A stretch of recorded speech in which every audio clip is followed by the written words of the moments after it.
মানিকগঞ্জের অন্যতম বীর মুক্তিযোদ্ধা গড়পাড়া ইউনিয়নের পাঞ্জানখাড়া গ্রামের মোহাম্মদ ওবায়দুল ইসলাম ইয়াকুব মুক্তিযোদ্ধার সময়ে সাহসী সৈনিকের মতো দেশের পাশে দাঁড়িয়েছিলেন তিনি। মুজিবুর রহমানের ক্যামেরায় ফেরদৌস আহমেদের তথ্যচিত্রে দেখুন বিস্তারিত। আমি মোহাম্মদ ওবায়দুল ইসলাম ইয়াকুব, পিতা মৃত মোহাম্মদ আহাদুদ্দিন আহমেদ, গ্রাম পাঞ্জানখাড়া, পোস্ট অফিস গড়পাড়া, উপজেলা মানিকগঞ্জ সদর, জেলা মানিকগঞ্জ।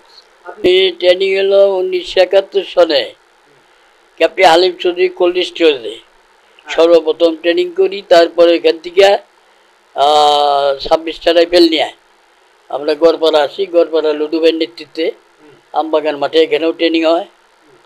পরবর্তীতে এখান থেকে আমরা চলে যাই আজিমনগর তরা যে ক্যাপ্টেন আব্দুল হালিম চৌধুরীর নেতৃত্বে এখানে বিশাল একটা আলোচনা সভা হয়।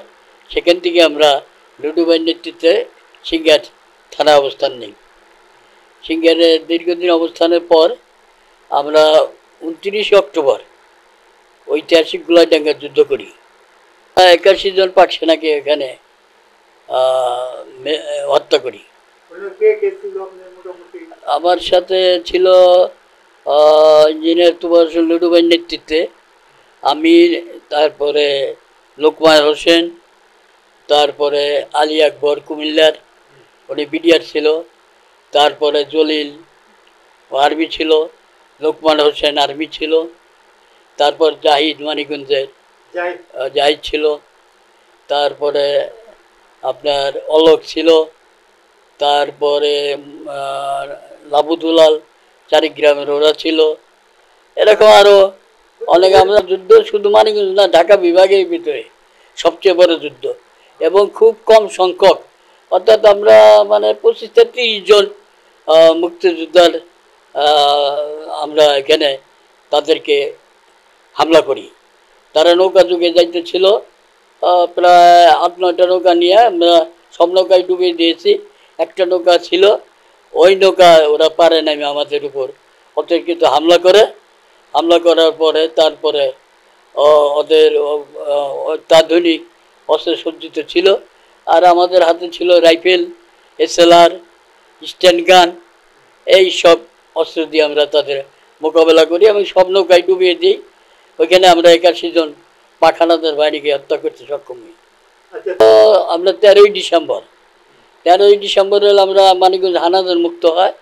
তারপরে 14ই ডিসেম্বরে আরিচা থেকে ওই ফেয়ার পথে যে আর্মিরা ওরা ঢাকা অভিমুখে যাত্রা করে, তো এইখানে আমরা খবর পেয়ে আমরা মানিকগঞ্জ বাস স্ট্যান্ডের পশ্চিম পাশে মানোরা, সেখানে আমরা অবস্থান নিই। অবস্থান নেওয়ার পরে এখানে আমরা লুডু বাহিনী আমরা ছিলাম দক্ষিণ পাশে, উত্তর পাশে লাহি বক্সে বাহিনী তারা ছিল এবং ক্যাপ্টেন হালিম চৌধুরী গ্রুপের অনেকে এখানে ছিল। ওই যুদ্ধে আমরা আমাদের একজন মুক্তিযোদ্ধাকে হারাই, শহীদ হন চান মিয়া। তারপরে গড়পাড়া গুলাইডা আরে ডাউলি সেখানে সে হত্যার পরে তাকে এখানে কবরস্থান করা হয়। তারপরে আমাদের সাকরাইলের গড়পাড়া সাকরাইলের আনারসুল বাদল অরণ্য কোষে গুলি লাগে, একজন আহত, একজন শহীদ। পরবর্তীতে আমরা ওদেরকে দাবড়াইতে নিয়ে জাগির পর্যন্ত, সেখানে 2 জন পাকিস্তানি হানাদার কে আমরা হত্যা করি। পাবলিকেই পিটিয়ে মেরে ফেলায়। পরবর্তীতে ওরা ভাগতে থাকে, যাইতে ওরা ঢাকা অভিমুখে যাত্রা করে। পরে জায়গায় আগুন দিছে। বাতুলিতে আমাদের একজন মুক্তিযোদ্ধা মারা যায়, তার নাম ওহাব। পরবর্তীতে নাসির খান ইউসুফ বাচ্চুর গ্রুপ, সেই বাচ্চু গ্রুপে আমাদের মানিকগঞ্জের টিটু ছিল, ওই টিটু এখানে শহীদ হয় ডায়েরি ফার্মের এখানে। এইভাবে আমরা মানিকগঞ্জকে 13 তারিখে হানাদার মুক্ত দিবস এবং আমরা ওই জন্য প্রতি বছর বিজয় মেলা করে থাকি। 13 তারিখে আমরা বিজয় মেলা উদ্বোধন করি। যখন প্রথম আমরা এখানে মুক্তিযুদ্ধে অংশগ্রহণ করি তখন তো খুব কম সংখ্যক আমরা ছিলাম। প্রায় তখন মুক্তিযুদ্ধ আমরা হাতে গোনা কয়েকজন।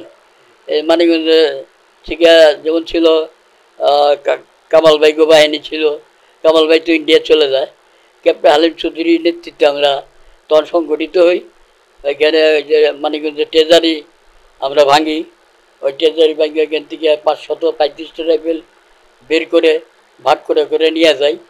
নিয়ে যাওয়ার পরে আমরা 26টা রাইফেল নিয়ে গেছিলাম। ওইটা দিয়ে আমাদের ট্রেনিং শুরু হয়। কিন্তু পরবর্তীতে যখন আর্মিরা মানিকগঞ্জ আসবে এই খবর পেয়ে নেতৃবর্গরা বললো সব রাইফেল এখানে জমা করো। তো আমরা সব তাদের নির্দেশে জমা করি। কিন্তু আমাদের বাহিনী আমরা আড়াইটা বলছি এই জন্য যে 3টা রাইফেল ছিল, একটা ছিল আপনার ম্যাগজিন ছাড়া, আর 2টা ছিল ম্যাগজিন আলা। এই জন্য আমরা ওদের বলতাম আড়াইটা। মোট 3টা রাইফেলে আড়াইটা, একটা হলো চেম্বারে গুলি দিয়ে গুলি করতে হইতো। তো আমরা এইভাবে পরবর্তীতে এই রাইফেল যখন সব জমা দেওয়া গেল, তখন আর্মিরা মানিকগঞ্জ এপ্রিল মাসে আসলো প্রথম দিকে। আসার পরে তখন নেতৃবর্গের উপরে যখন হামলা শুরু হলো, ধরপাকড় শুরু হলো, তখন সব যার যার মতো মানিকগঞ্জ ছেড়ে পালিয়ে হরিরামপুরে অবস্থান নেয়। সেইখানে ক্যাপ্টেন হালিম চৌধুরী সাহেব আমাদের ডাকে। সে তখনই আমরা এই যার কাছে যা ছিল এই নিয়ে এখানে অ্যাটেন্ড করি। পরবর্তীতে আমরা এখান থেকে চলে যাই সিঙ্গার। তারপর রাইফেল, বন্দুক, যার বন্দুক আছে এইসব কুড়িয়ে কুড়িয়ে আমরা এইভাবে যুদ্ধ শুরু করি।